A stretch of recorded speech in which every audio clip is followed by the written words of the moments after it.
My daughter mocked my birthday gift, saying it would be better if I wasn't so pathetic. Even my wife agreed, so I moved out, filed for divorce, and forced them to face what they had already lost. I'm 54 male, living in Traverse City, Michigan. I have been a mechanic my whole adult life. 31 years of busted knuckles, brake dust in my lungs, and that motor oil smell that will not come off no matter how hard you scrub. I own my own shop now. Sheridan Auto 6 bays, and a reputation for honest work. Her name is Paige, my daughter. The girl I used to carry on my shoulders at county fairs because she wanted to see over the crowd. The girl who cried into my shirt when her first boyfriend dumped her. I sat there patting her back like an idiot, telling her she deserved better. Apparently, she agreed with that last part a little too much. 26 years old. I had raised her since she was a screaming potato in a blanket. Changed the diapers, paid for the braces, taught her how to drive in a parking lot behind the Kroger on Saturdays when her mother was too busy getting her nails done. And this was what I got. In front of her friends on her birthday, while a $32,000 car sat in the driveway with a bow on it that took me 20 minutes to tie. The party was Paige's idea. She wanted something big for her 26th birthday. A backyard bash with her friends, her fiancé, and enough decorations to make the neighbors think we had lost our minds. My wife Colleen handled the planning. I handled the bill. That is how it had worked for 28 years of marriage. I spent the week before the party stringing lights across the backyard, setting up tables, hauling chairs from the rental place because Paige insisted plastic lawn furniture was too tacky. By the time the first guest arrived, I was already tired, but I smiled, shook hands, made small talk with people I barely knew, and waited for the right moment to bring out the gift. I had been planning the car for months. Paige is old. Honda was on its last legs, burning oil, and making sounds that kept me up at night, worrying she would break down on some back road. A Mazda CX-30, reliable, safe, good on gas. I test drove 3 of them before picking the one with the best safety ratings. Even got it in her favorite color, that dark blue she always pointed out when we passed the dealership. The look on her face when she saw it was not disappointment. It was disgust. A Mazda, she said loud enough for everyone to hear. Dad, seriously, I could feel the whole vibe shift. 20 or so people suddenly very interested in the appetizer table. Her fiancé, a guy named Chester, who sold insurance, stood there with his arms crossed like he was watching a show. It is brand new, I said. $32,000, top safety ratings, 4 years of warranty. It is a Mazda, she repeated like I had handed her a bicycle with a missing wheel. You know I wanted a BMW. We talked about this. Mom showed you the ones I liked. Those started at $55,000, Paige. So, you own a business. I looked at my daughter then. Really looked. The expensive highlights in her hair, the designer bag hanging off her shoulder, the engagement ring that Chester's parents had probably paid for because that kid could not afford a ring pop on his own commission. She had never worked a job that left her sore at the end of the day. Never had to choose between fixing her car and paying rent. Never understood that money came from somewhere. From hours bent under hoods in a shop that hit 100 degrees in July. Then she dropped this bomb. You know what she said? And I swear she glanced at her friends to make sure they were listening. The best gift would be having a decent father who actually gets me what I want. You could hear a pin drop. I turned to look at Colleen standing by the back door with an iced tea in her hand. My wife of 28 years. Her expression said it all before she even opened her mouth. You humiliated her in front of her friends with that pathetic car, Colleen said. What did you expect? I nodded once. Not because I agreed, because I finally understood something I had been too stubborn to see for years. I was not a husband or a father anymore. I was an ATM with a pulse. All right, I said. Paige's expression shifted. She had been expecting an argument, expected me to get defensive, maybe apologize. Definitely given the way I always had. I pulled the bow off the Mazda, wadded it up, and tossed it in the garbage can by the garage. Then I got in the car and drove away. No yelling. Just the smooth hum of the engine. My brother lives 20 minutes outside town in a house he built himself over 3 summers when he was still married. The marriage did not last, but the house did. That is Victor for you. Everything he touches either falls apart or stands forever. No middle ground. Vic is 4 years older. He went through his own divorce 8 years ago. His ex-wife took the kids to Ohio and left him with nothing but the house and a woodworking hobby that started as a distraction and became an obsession. He has got 2 sons he sees twice a year if he is lucky. If anyone understood what I was going through, it was him. He was on his porch when I pulled up, feet kicked up on the railing watching the sunset. Nice car, he said as I got out. Is it yours? It was supposed to be for Paige, her birthday gift. He raised an eyebrow. Was I told him what happened? The whole ugly scene in the driveway. Every word my daughter said. Every word my wife did not have to say because her face did the talking for her.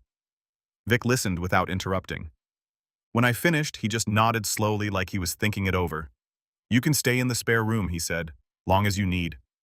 I grabbed the overnight bag I keep in my truck for emergencies and followed him inside. The spare room was small but clean.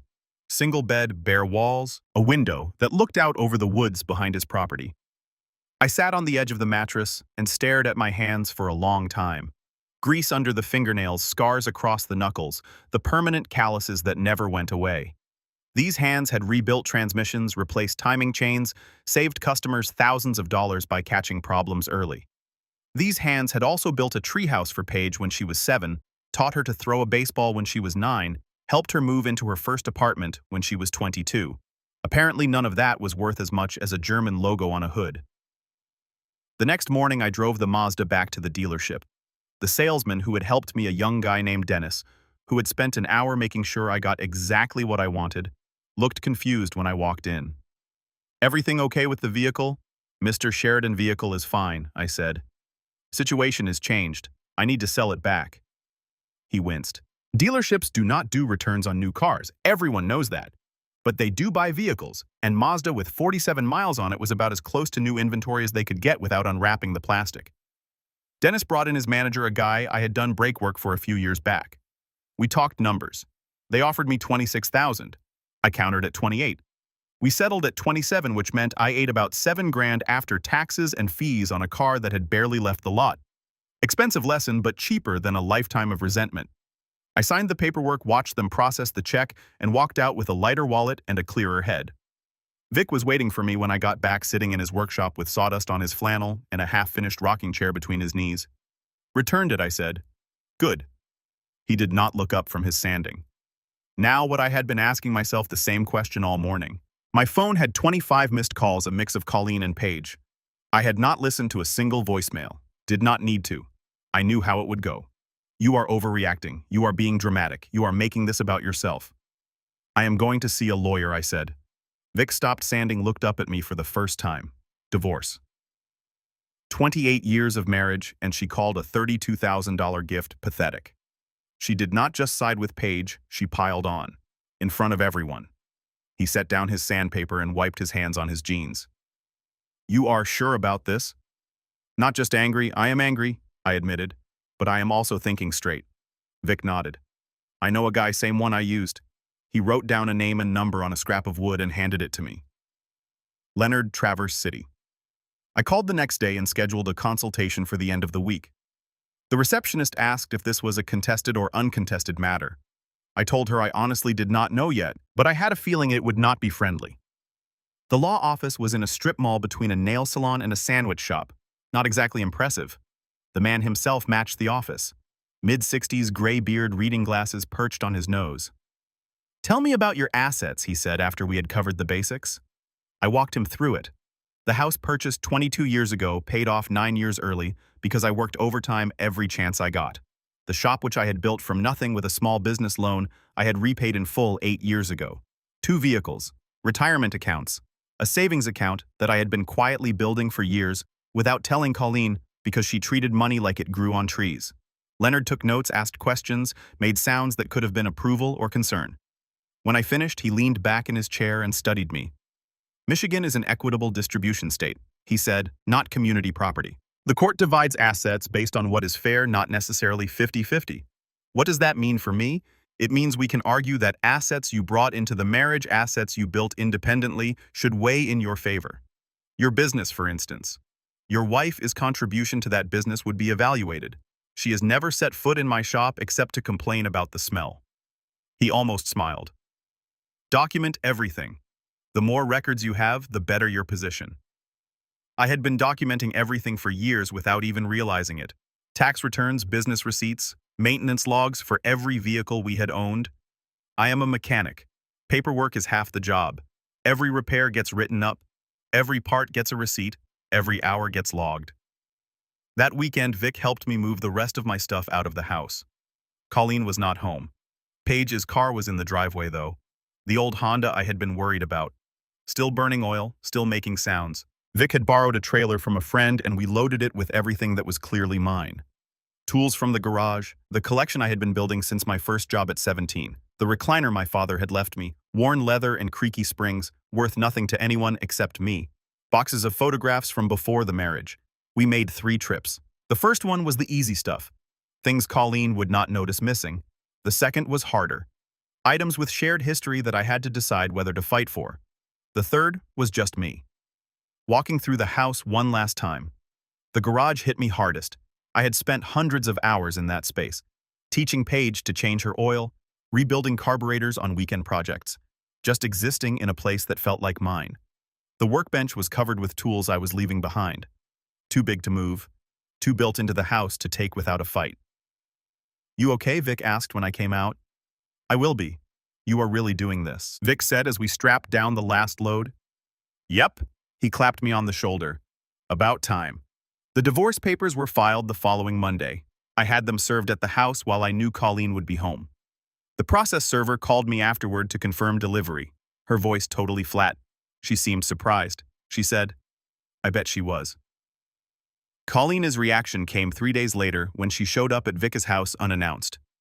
I was in the garage helping him finish the rocking chair when her car pulled into the driveway. The engine was running rough. I could hear the knock from 20 feet away. Probably needed new spark plugs and a fuel injector cleaning. But that was not my problem anymore. She got out looking like she had not slept, hair messy, makeup smeared, the kind of disheveled that Colleen would never normally let anyone see. For a second, just a second, I felt something like guilt. Then I remembered the look on her face when she called a $32,000 gift pathetic. "You filed for divorce," she said. "Not a question." "Yep," without even talking to me first. Talking takes 2 people who actually want to listen. You made it pretty clear whose side you were on. She crossed her arms. Her go-to defensive move. "You are throwing away 28 years because of one bad night I set down the screwdriver I had been holding and gave her my full attention." One bad night, Colleen. It was not one bad night. It was 28 years of being taken for granted.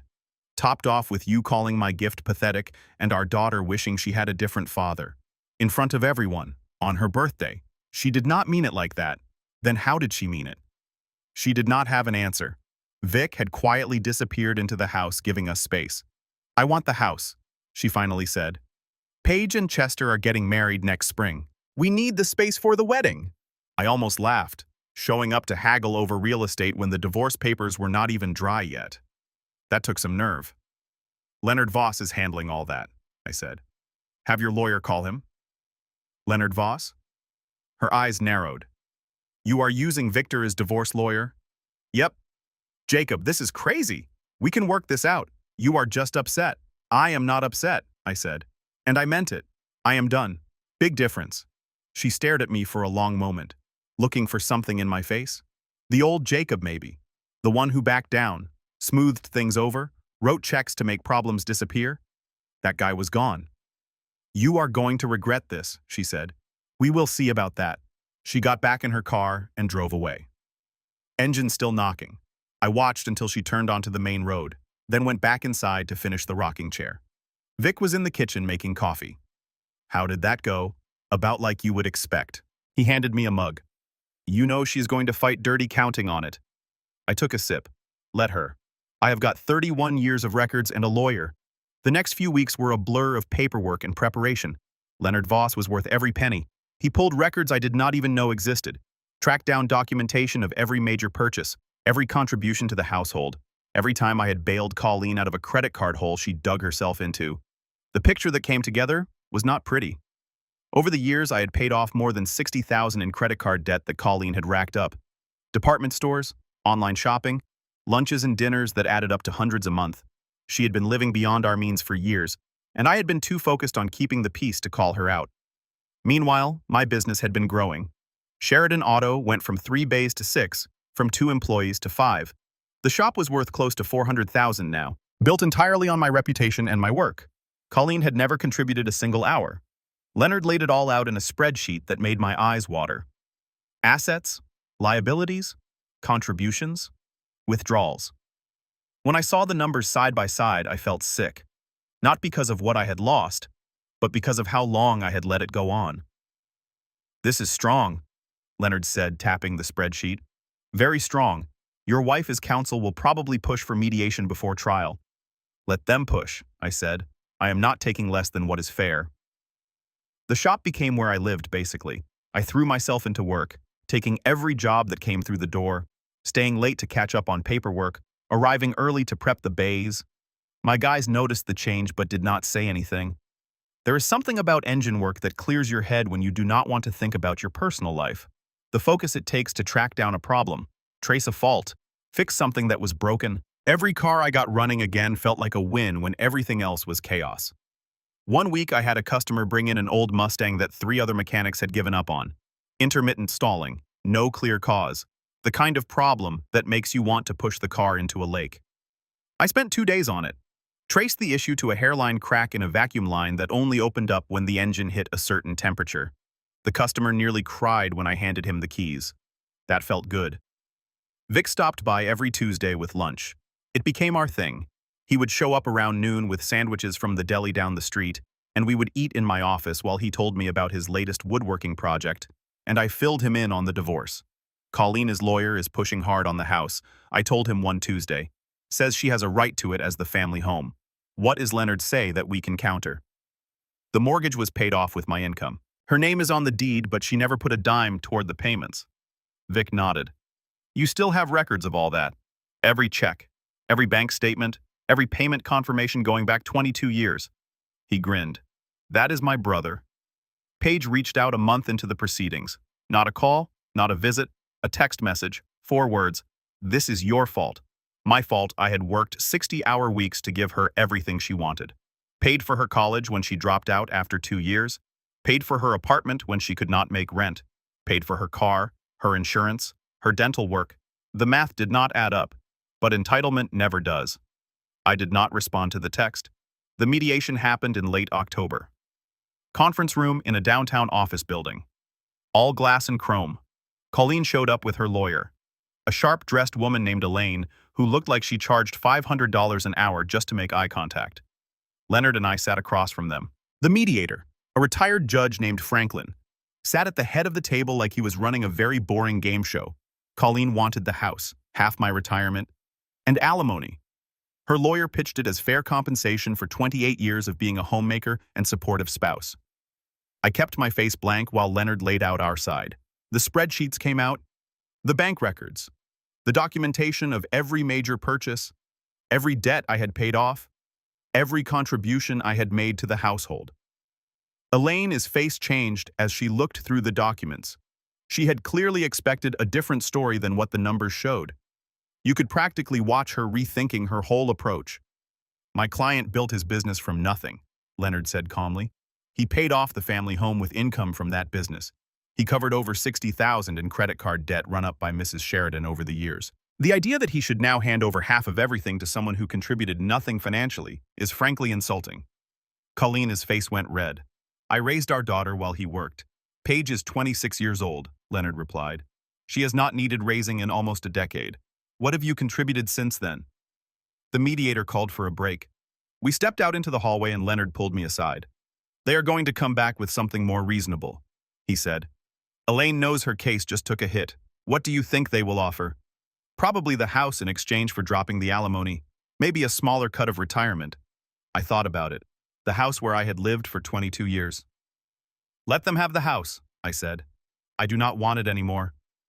Leonard nodded. What about the business off-limits? She does not touch the shop. When we went back in, Elaine presented a revised offer. The house. 30% of retirement. No alimony. Leonard countered with the house. 15% of retirement and a clean break. They took it. Walking out of that building, I felt lighter than I had in years. The house was gone. But it had stopped feeling like home a long time ago. The money was manageable, and Sheridan Auto was still mine. Every wrench and lift and bay. Vic was waiting in the parking lot. He had insisted on driving me. Well, he asked. It is done. House is hers, shop is mine. He clapped me on the shoulder. Then let us go celebrate. I will buy you dinner. Winter came early that year. First snow in mid-November. The kind that sticks around and makes everyone miserable. I moved into an apartment across town. A two-bedroom with a view of the parking lot and neighbors who kept to themselves. I spent Thanksgiving at Vic's place, just the two of us, eating sandwiches and watching football because neither of us could cook a turkey without turning it into a biohazard. He had finished the rocking chair and presented it to me like it was a trophy. Beautiful work, smooth finish, perfectly balanced. Oak hand selected from a lumber yard 3 hours away because Vic does not do anything halfway. The joints were tight, the curves felt right, the whole thing was built to last generations. I put it on my balcony and sat in it every morning with my coffee. "You are getting philosophical in your old age," Vic said when he caught me out there one morning. "I am learning to appreciate small things," I replied. Paige got married in March. I was not invited. Heard about it secondhand from a cousin who still talked to both sides of the family. Small ceremony, backyard venue, the same backyard where she told me I was not a decent father. Funny how that worked out. Chester's parents paid for everything, according to the cousin. The dress, the catering, the photographer. Colleen contributed the venue, which was really my contribution since I had mowed that lawn for 22 years, but who was counting anymore? Besides me. I did not send a gift, did not send a card, just let the day pass like any other Tuesday. Spring brought some changes. The shop was busier than ever, word of mouth filling my bays with more work than my guys could handle. I hired 2 more mechanics, young guys fresh out of trade school who reminded me of myself 30 years ago. Hungry, eager to learn, willing to put in the hours. I was building something new, not just the business, but a life that was not all about people who did not appreciate me. Joined a bowling league with Vic, which sounds lame until you realize it is just an excuse to hang out and throw heavy objects at wooden pins once a week. Our team was called the Spare Parts, which I thought was clever. We were terrible consistently last place, but nobody cared. It was 2 hours every Thursday where the only thing that mattered was knocking down pins and talking about nothing important. Started cooking for myself instead of eating takeout every night. Turns out I am not bad at it when I actually try. It felt good making something with my hands that did not involve engines or wrenches. Even adopted a dog from the shelter, a grumpy old mutt named Bruno who had been passed over by everyone looking for puppies. He was 8 years old and had the personality of a retired bouncer. The shelter lady said he had been there 6 months and nobody wanted him. I signed the paperwork that afternoon. Bruno and I got each other. We had both been left behind by people who wanted something newer, and we had both decided that staying bitter about it was a waste of time. He did not need much, just food walks and someone to sit with while the sun went down. I could do that. I had spent decades doing more for people who appreciated it less. The binder idea came to me one night while I was going through old tax returns for the shop. I had kept everything. Every receipt, every statement, every record of every dollar that had flowed through my hands for the past 3 decades. Paige used to make fun of me for it, called me a hoarder, said normal people threw that stuff away. Normal people did not end up needing proof that they had spent a lifetime supporting ungrateful family members. Turns out, my paranoia was actually preparation. I started putting it together, the same way I approached a complicated engine rebuild, section by section, year by year. College tuition payments from when she enrolled, then the refund I never got when she dropped out after 2 years because she decided school was boring. Apartment rent for the 3 different places she had lived when she could not make ends meet. Car insurance premiums that I kept paying even after she was old enough to handle it herself. There were medical bills when she broke her arm skiing in college, a trip I had also paid for. Credit card statements from when she maxed out her first card, 22, and I bailed her out. The dental work when she cracked a tooth and did not have coverage.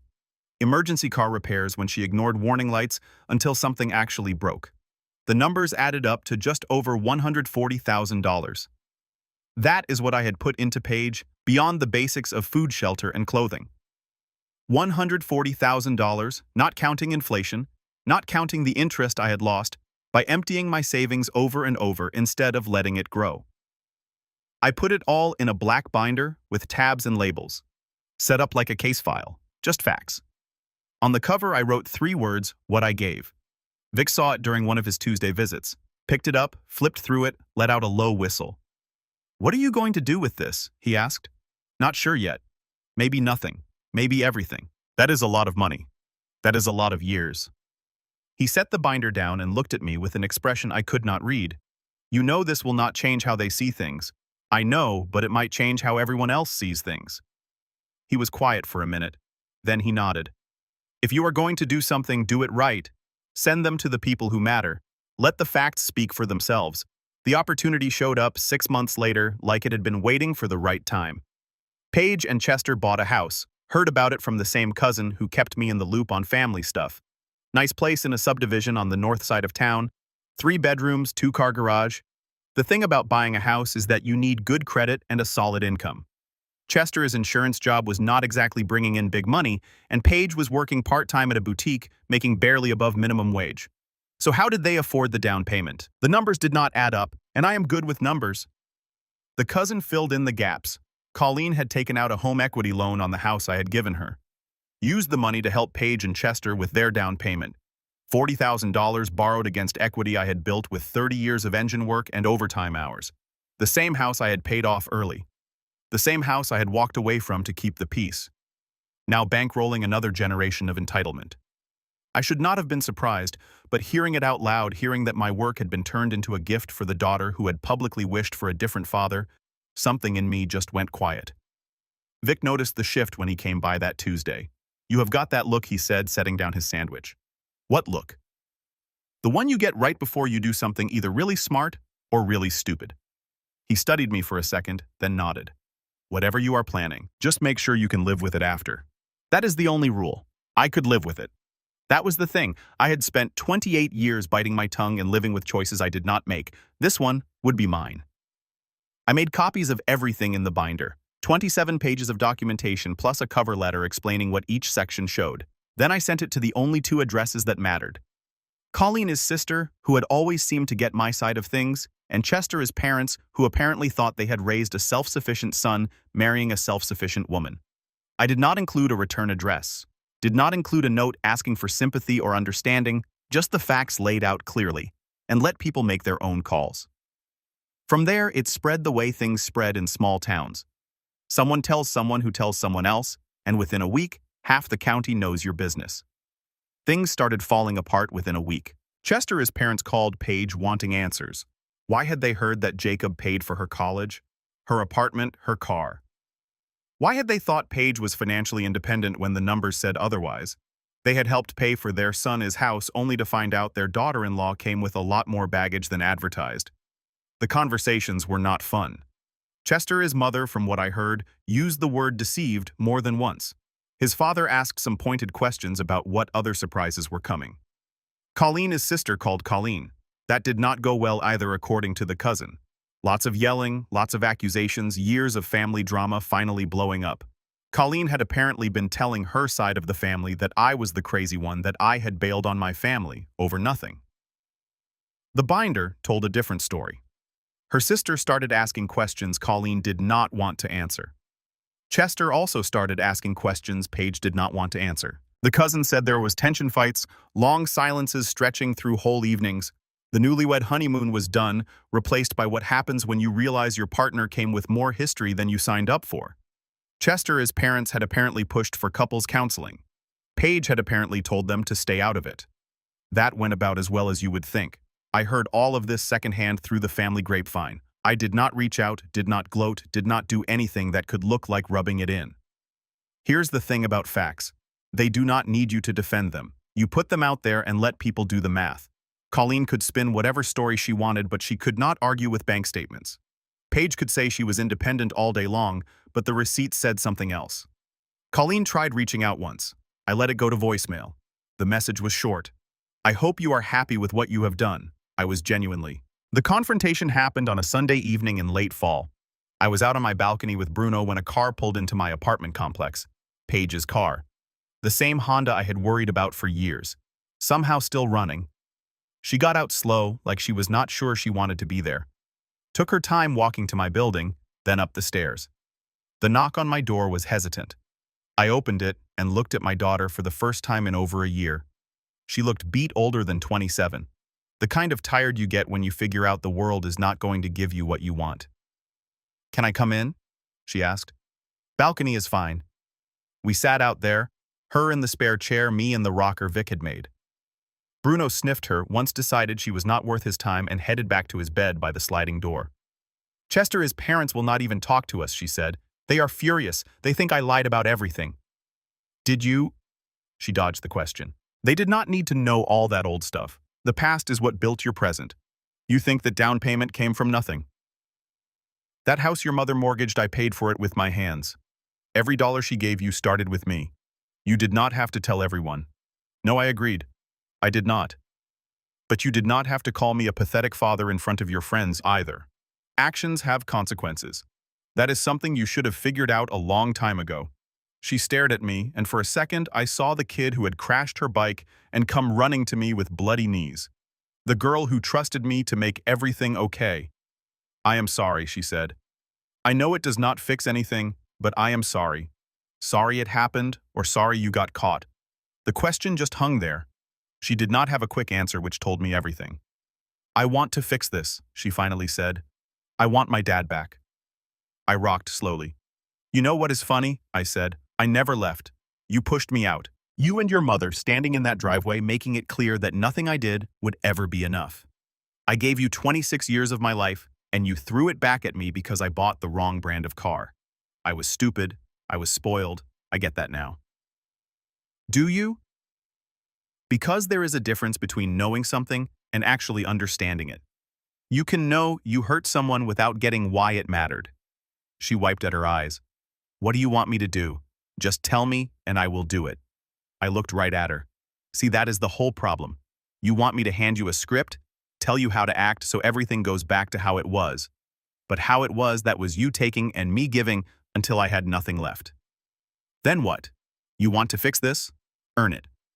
Do not just show up with sorry and expect everything to be fine. Start being someone who gets the value of what she threw away. When you can look me in the eye and tell me what you have actually changed, not just what you feel bad about, then maybe we talk.